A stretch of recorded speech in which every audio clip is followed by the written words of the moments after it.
민주당이 방통위원장 직무대행까지 탄핵하는 카드를 꺼내들었습니다.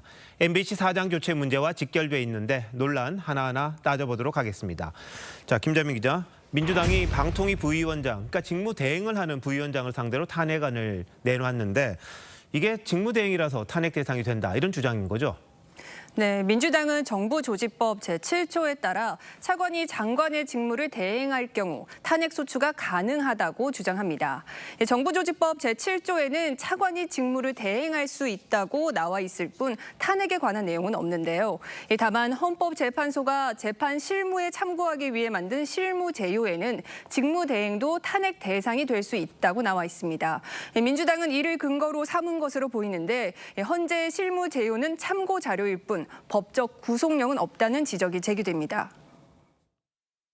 헌법재판소에서 발간한 책자이긴 하지만 그것이 현재 판례라든가 구속력이 있는 내용은 아니기 때문에 방통위 부위원장 탄핵 소추 대상이 된다고 하는 건 굉장히 정치적으로 탄핵 제도를 이용하는 것이라고 할 수도 있죠.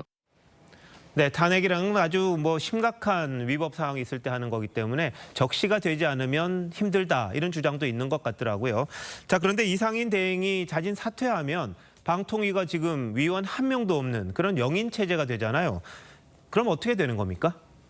네, 이 직무대행은 상임위원 신분이라 자진 사퇴하더라도 청문회 등의 절차 없이 대통령이 즉각 후임을 임명할 수 있습니다. 그럼 다시 1인 체제가 되고 이진숙 후보자가 임명되면 2인 체제가 돼 안건 의결이 가능해집니다.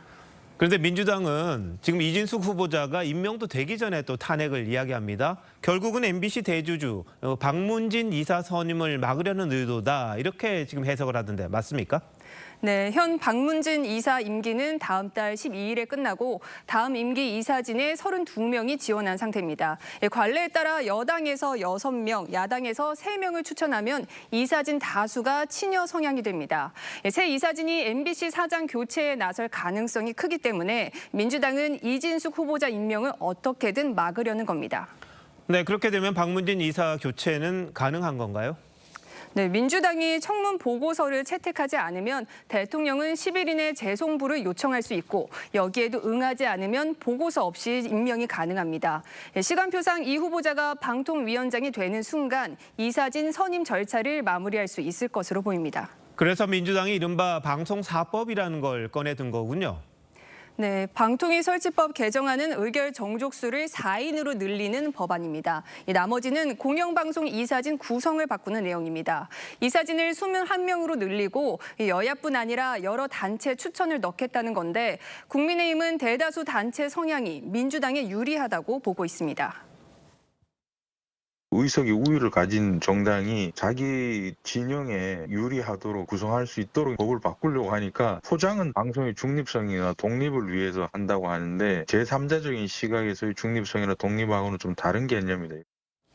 네, 결국은 이런 논란들이 민생보다는 서로 방송을 누가 더 유리하게 이끌어가느냐, 이런 논리로 진행이 되는 것 같군요. 김자민 기자, 잘 들었습니다.